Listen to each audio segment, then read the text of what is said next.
ఏంది మీ ఇట్ట అయిపోయి ఉండదు? సమయస్ఫూర్తితో ఆ నుంచి తెలివిగా పారిపోయి వచ్చుండాం గాని లేదంటే మన చరిత్ర ఈ ఆళ్ళతో ముగిసిపోయి ఉండేది. చా, ఏ కష్టమూ లేకుండా అందరిని బోల్తా కొడుతున్నాము అంటే యాడ్నో చాట మనమే బోల్తా పడక తప్పదని ముందు నుంచి అనుకుంటానే ఉండా.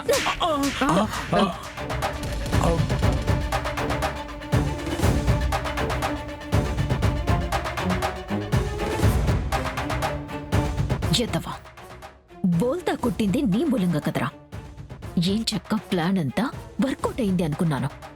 కాసేపట్లో ఆ కుటుంబం ఆయుపట్టు ఈ చేతుల్లోకొస్తుంది అనుకున్నాను.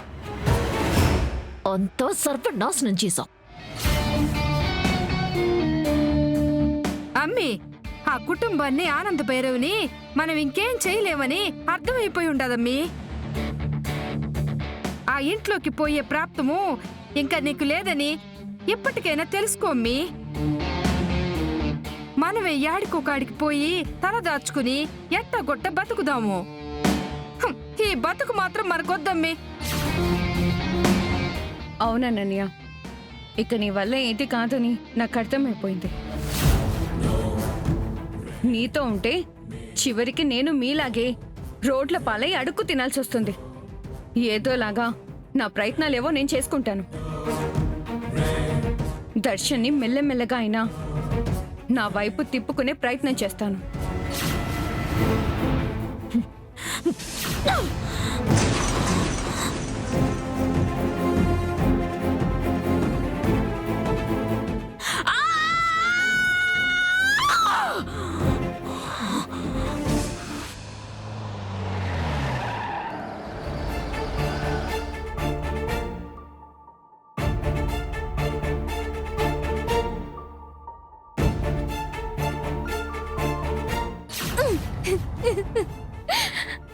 అమ్మా దామిని, దామిని, దామిని,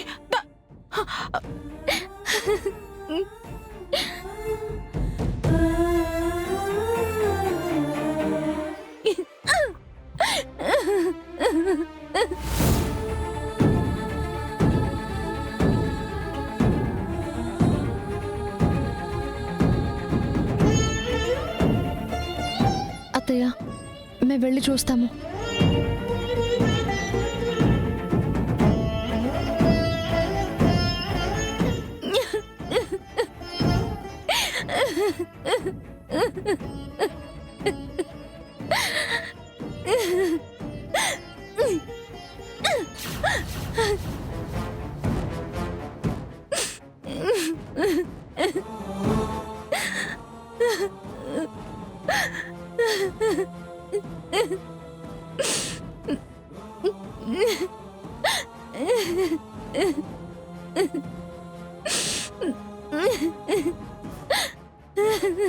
దామిని, ఊరుకో.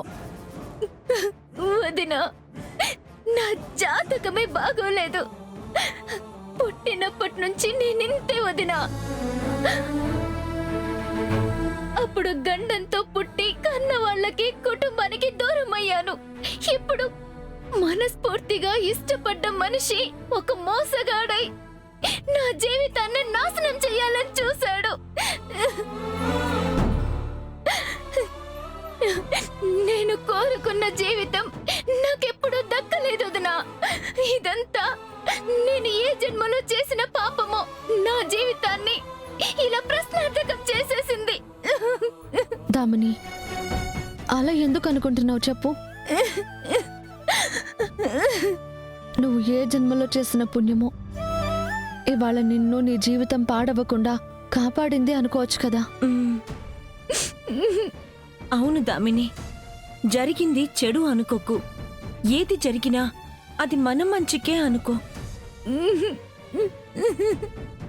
అయినా నువ్వే ఇలా ఏడుస్తూ బాధపడుతూ ఉంటే అక్కడ అత్తయ్య గారు మామయ్య గారు ఈ విషయంలో ఎంత బాధ అనుభవిస్తుంటారో చెప్పు.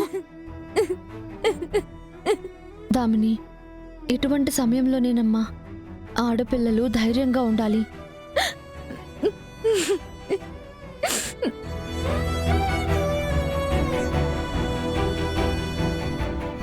దామిని, నీ జీవితంలో మొదలైన గండం ఇవాల్టితో ఇలా పోయింది అనుకో. ఇప్పటి నుంచి నీ భవిష్యత్తుని కొత్తగా మొదలుపెట్టు.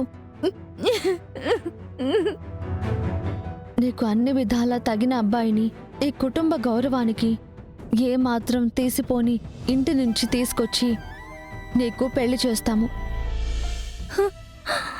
ఆ బాధ్యత నీ వదనలుగా మేం తీసుకుంటాం, సరేనా? నువ్వు బాధపడకు దామిని. ఎప్పటికీ నవ్వుతూ సంతోషంగా ఉండాలి నువ్వు.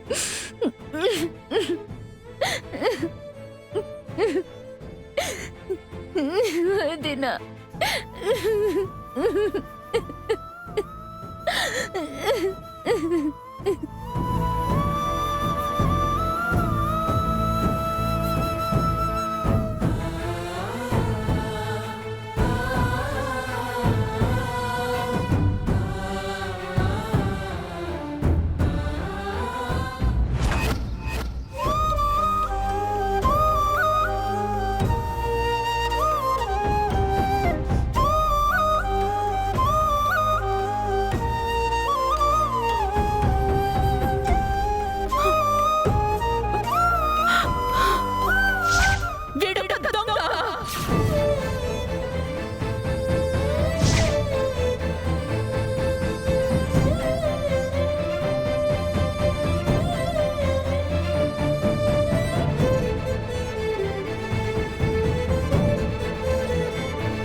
అక్క, జరిగిన దాని గురించి ఎక్కువగా ఆలోచించకు. ఆ భగవంతుడే దామినిని చాలా పెద్ద ప్రమాదం నుంచి కాపాడాడు. దామిని ఇష్టపడింది కదా అని అమ్మాయి సంతోషాన్ని ఎందుకు పాడు చేయాలి అని ఆ క్షణం ఆలోచించామే గాని మన కుటుంబానికి ఉచ్చు బిగుసుకుంటుంది అని దామినిని ఆ దుర్మార్గుడు ప్రేమ పేరుతో మోసం చేస్తాడని గమనించలేకపోయామక్క. ఒక రకంగా ఇందులో నా తప్పే ఎక్కువగా ఉంది. అలా అనకానంద, నువ్వు ఏనాడు తప్పు చెయ్యవు. అయినా జరిగింది పొరపాటు, అందుకు మేమందరం కూడా బాధ్యత తీసుకోవాల్సిందే. అమ్మా ఆనంద, జరిగింది ఏదైనప్పటికీ చాలా పెద్ద నష్టం నుంచి తప్పించుకోగలిగాం. మనకింతటి కీడు తలపెట్టాలని చూసిన వాళ్ళని మనం క్షమించకూడదమ్మా. అవునమ్మా, వాళ్ళ సంగతి తేలుద్దాం.